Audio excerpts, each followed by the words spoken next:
Well, good morning, everyone. It's really, really wonderful for me to be here with all of you.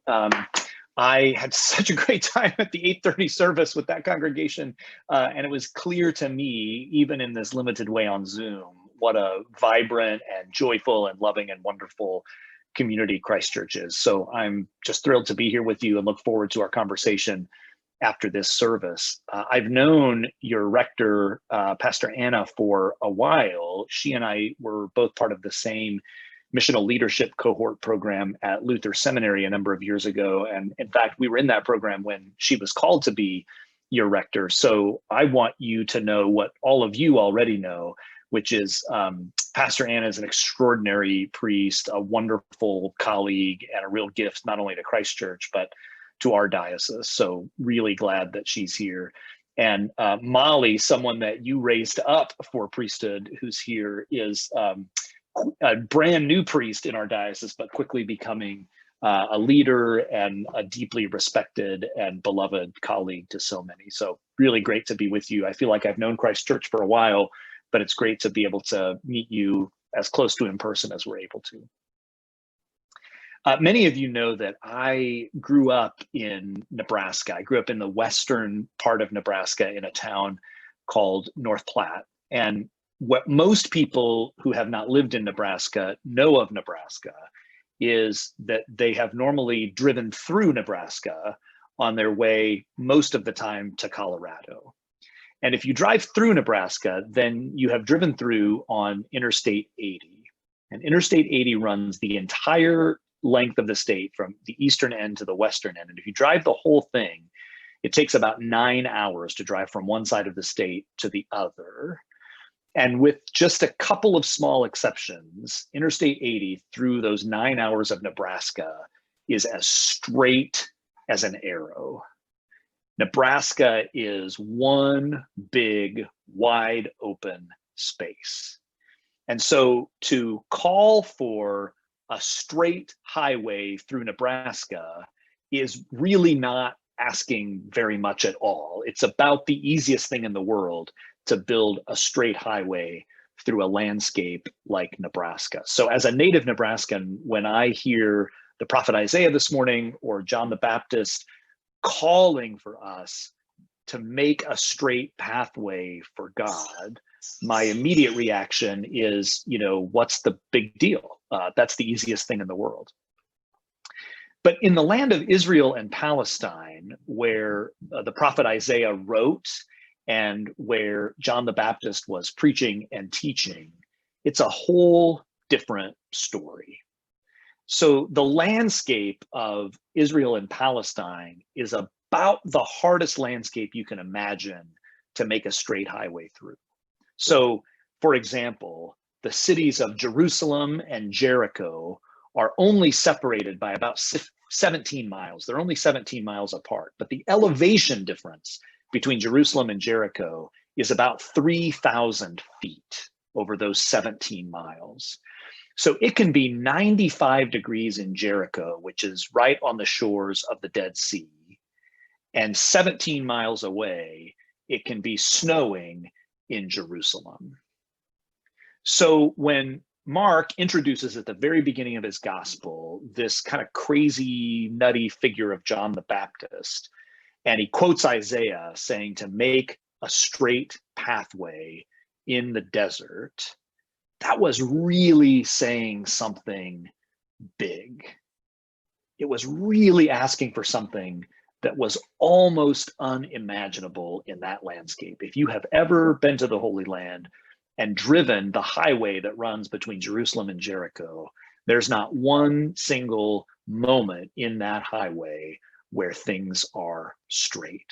So Isaiah and later John the Baptist are calling for something that for the people in that geography would have been almost impossible to conceive of or to imagine. I don't know about you, but this year of 2020, I have felt like the geography of our world and the topography inside my own heart has felt a lot more like the road between Jerusalem and Jericho than it has felt like Interstate 80 running through the middle of Nebraska. So Advent is a time when we are always called to study the geography of our own spirits in order to make sure that there is a clear and straight path between us and God. So we're called to ask ourselves over these days and weeks of Advent, what inside of you needs to be cleared and straightened out in order for God to better get to you, in order for God to better see you and embrace you and call you beloved?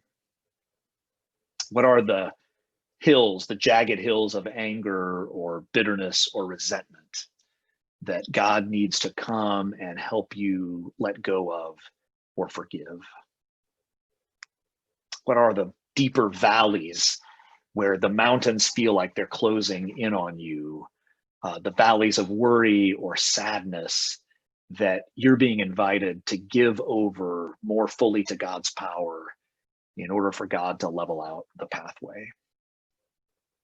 Advent is a time when we're called to look again, to look deeply at where we are and what the geography of our spirits looks like, so that we can better know and receive God's healing and God's love and God's power in our lives. But we're not just called to do that work of looking at the geography of our spirits and helping God to clear out a clean and straight pathway in us for our own sake.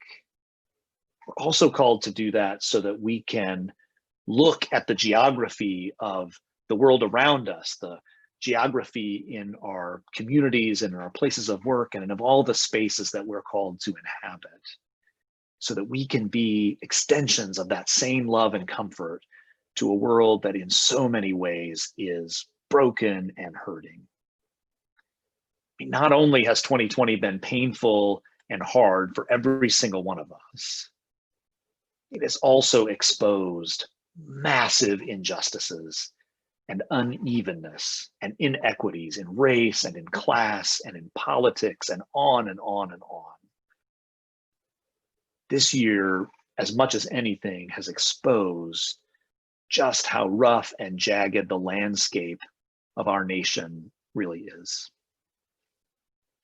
So in addition to asking what inside us needs to be leveled out and made plain, we're called to look at the world around us and ask, what are the hills that keep people in our world, in our neighborhoods, in our communities from really knowing the love and the comfort of God? What are the valleys of despair or sadness or loneliness that we see out there that need to be filled up with God's love? How can you help clear a path for God's extraordinary love and comfort to be known in the lives of the poor, the neglected, and those who we quietly push aside and who are left forgotten and suffering? How can you level down the mountains and fill in the valleys of injustice and suffering in the world around you, wherever you happen to be? And if you're a little daunted at both the uneven topography in your own heart and the massively uneven topography in the world around us, the good news of today's gospel lesson is that we are not ever left to do this work on our own. This work of clearing out a pathway inside us and working to fill in the valleys around us is never about our own efforts, our own achievements, or our own powers. It's always about God's power to do that with us and around us and in us and through us. John the Baptist is this kind of wild, hard to understand figure. And I would suspect that most of you, I'm going out on a limb here, but I would suspect that most of you probably don't closely identify with this kind of wild, crazy figure of John the Baptist. But in some ways, the whole Christian life calls us to stand in the place where John the Baptist stood. Because John the Baptist, when he appears on the scene in this morning's gospel lesson, he promises in the first place the one who is more powerful that is coming after him. John the Baptist stands and points to Jesus, the one who has the power to love and to heal and to make the uneven places level. That's really what our whole lives are for as followers of Jesus. Not to fix all of the brokenness inside ourselves, not to fix all of the problems and challenges in the world around us, but to consistently stand in the midst of the world's pain and point to the one who is more powerful, who comes after us. To point to the power that Jesus has to save and to love and to heal and to redeem.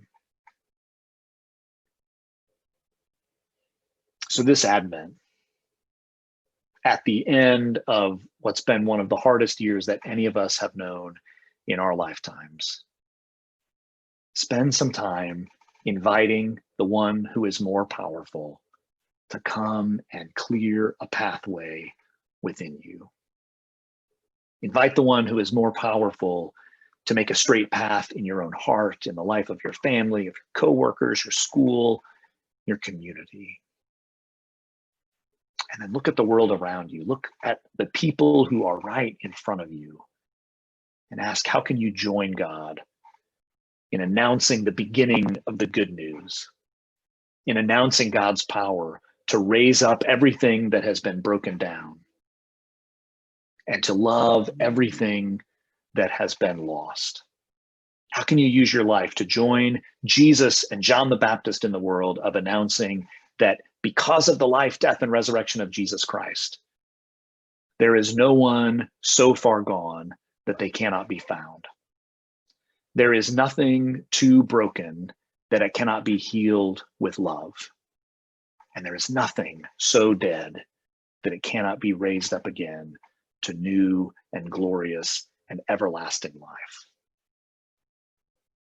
Ask God to make a clean path inside you, and then join God in making a straight path in the world around you. And let that love enfold you and transform you. Amen.